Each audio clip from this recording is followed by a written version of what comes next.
नमस्कार। मैं कपिल एक बार फिर आपके सामने। दोस्तों, आज आपसे अपने दिल की बात करने का जी चाहता है। कुछ ऐसी चीजें भी होती हैं दुनिया में जो राजनीति से आगे होती हैं, राजनीति से अलग होती हैं। आज इन्हीं बातों के बारे में बात करना चाहता हूं।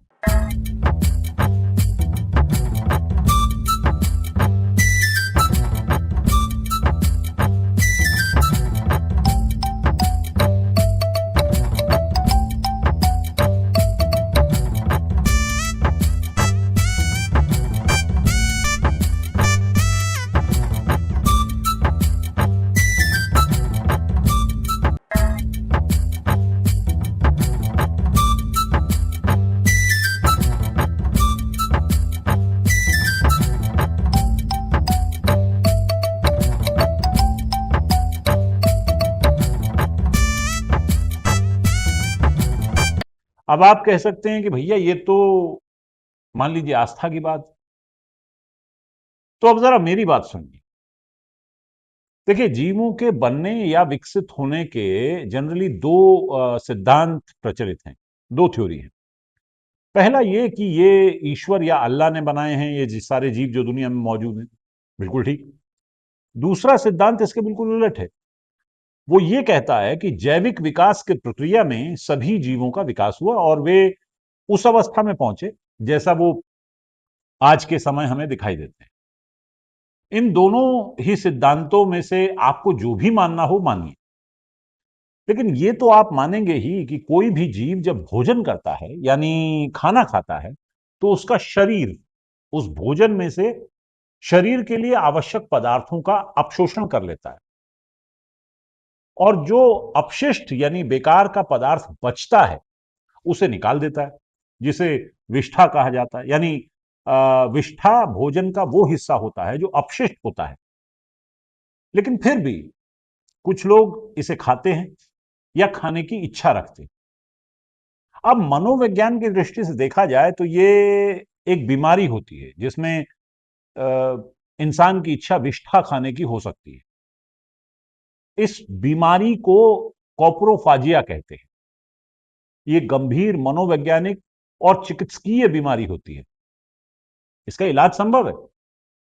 इसलिए यदि किसी की इच्छा विष्ठा खाने की करती हो तो उसे किसी मनोवैज्ञानिक या मनोचिकित्सक को दिखाया जाना चाहिए। जो ऐसा करता है उसका अनुसरण कतई ना करें।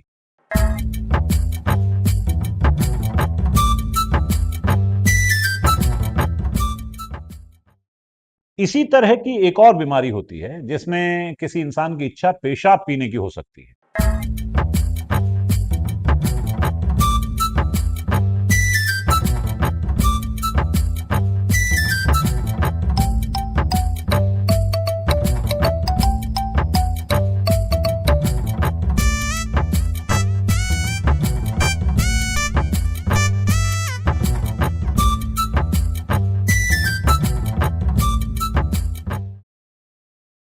अब पेशाब भी दरअसल अपशिष्ट ही होता है जिसे शरीर निकाल देता है। इसे हिंदी में मूत्र कहा जाता है। बहुत खोजने पर भी मूत्र पीने से या स्वमूत्र पान से किसी भी बीमारी के किसी इलाज का कोई प्रामाणिक संकेत नहीं मिलता है। लेकिन फिर भी अगर आपके आसपास किसी की मूत्र पीने की इच्छा होती हो तो यह समझ लीजिए कि इस बीमारी को यूरोफाजिया कहा जाता है। यानी यह भी एक मानसिक बीमारी होती है। मेरा सिर्फ छोटा सा निवेदन है दोस्तों कि मनोवैज्ञानिक बीमारियों को हल्के में न लें। आप एक पढ़े लिखे समझदार समाज में रहते हैं तो ये आपका कर्तव्य बनता है कि यदि आपके आसपास कोई इन बीमारियों से ग्रसित है तो उसे समुचित मनोवैज्ञानिक चिकित्सा परामर्श ये दिलवाएं। मैं आपको सुप्रीम कोर्ट की वाणी बता रहा हूं, मेरा नहीं है। सुप्रीम कोर्ट का कहना है कि एक गाय का गोबर जो होता है वो कोहिनूर हीरे से भी ज्यादा महंगा होता है। सुप्रीम कोर्ट का वाणी है। अब ये एक और मामला है। देखिए, इसमें मेरा सिर्फ ये कहना है कि आपकी आस्था और आपका विश्वास किसी तर्क की कसौटी पर नहीं कसा जा सकता। इसलिए आपके लिए कोई अपशिष्ट या विष्ठा मूल्यवान हो सकता है, लेकिन किसी चीज के मूल्यवान होने का यह मतलब कतई नहीं होता कि उसकी कीमत बढ़ जाती है। एक फिल्म देखी थी, फिल्म का नाम तो मुझे याद नहीं, लेकिन उसमें एक सीन था। उसमें क्या होता है कि एक अरबपति व्यक्ति की जायदाद को नीलाम किया जाना था। वो मर जाता है, उसके बाद उसने विल करी थी। अब उस नीलामी में एक जो पहला पेंटिंग होता है जिसको नीलाम किया जाना है, वो बहुत बचकानी सी पेंटिंग है जिसकी कीमत शायद $600 लगाई जाती है। कहानी में ट्विस्ट ये था कि हमारा हीरो जो उस बचकानी पेंटिंग को $600 में खरीद लेता है, उसके बाद एक वकील आकर उस अरबपति की विल पढ़ता है कि इस पेंटिंग की कीमत चाहे कम हो, लेकिन ये पेंटिंग मेरे लिए मेरी अरबों की जायदाद से भी ज्यादा मूल्यवान है। तो गोबर आपके लिए मूल्यवान होने का यह मतलब नहीं है कि उसकी कीमत कोहिनूर से ज्यादा हो जाएगी। एक गाय का गोबर जो होता है वो कोहिनूर हीरे से भी ज्यादा महंगा होता है। या आप उसे मान लीजिए इनकी सलाह मान के शादी की अंगूठी में या जड़ाव हार में लगवाना पसंद करने लगेंगे। ये बहुत ही साधारण सी बात है जो विद्वानों को तो समझ में आनी ही चाहिए, पर साधारण इंसान को भी समझ आनी चाहिए। आज आपके सामने इन बातों को रखने से मेरा आशय यही है कि मनोवैज्ञानिक बीमारियों के प्रति समाज को सचेत किया जाए। और यदि कोई व्यक्ति आपसे विष्ठा खाने का अनुरोध करे या विष्ठा खाने के फायदे बताने लगे, तो मानवता के नाते उसे किसी मनोचिकित्सक के पास रेफर करें। इसी तरह यदि कोई आपसे मूत्रपान के फायदों की बात करे, तो उसे भी मानवता के नाते कृपया किसी मनोवैज्ञानिक की दिशा बताएं।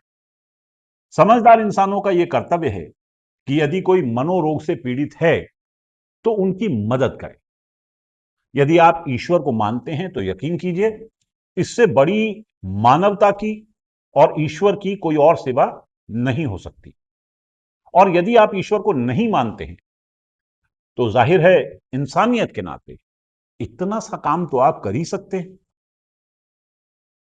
इसके अलावा अभी जो सरकार है वो बड़े जोर शोर से मुफ्त इलाज की बात कर रही है।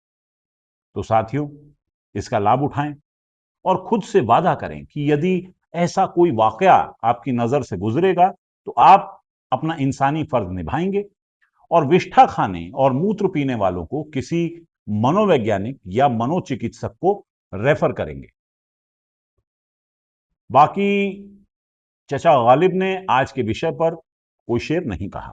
मैंने बहुत ढूंढा, पर उनकी खोई हुई डायरी में भी ऐसा कोई शेर मिला ही नहीं।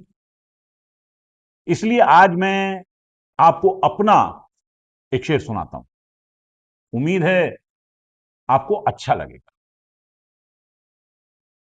मैं हरदम तुम्हें कुछ सुनाता रहा, मैं हरदम तुम्हें कुछ सुनाता रहा, अपने गम अपने दिल में छुपाता रहा। और वो जो बातें हुई तेरे मेरे दरमियां, वो जो बातें हुई तेरे मेरे दरमियां, अपनी दुनिया उन्हीं से सजाता रहा। अगली बार का इंतजार कीजिए, जल्द ही मिलेंगे आपसे चचा के असल शेर के साथ। बाकी खैरियत, नमस्कार।